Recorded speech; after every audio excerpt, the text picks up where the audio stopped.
Hey guys, welcome to Digital Digest, and in this video I'm going to show you how to delete Mailchimp contacts. So first go to www.mailchimp.com and log in.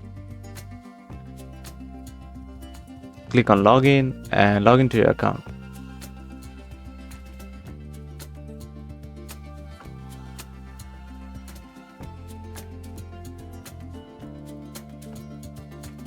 And on the left side you can see various options. Click on audience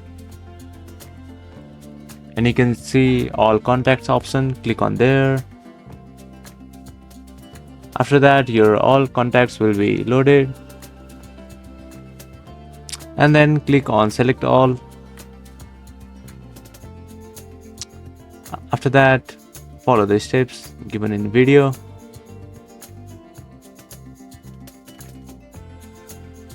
So I'm going to archive them all, which will delete the contacts.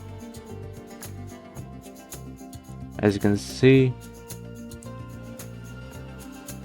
now just type archive and your account will be deleted from Mailchimp. As you can see, there are no contacts now, and that's it. Thank you for watching this video, and I will see you on the next one.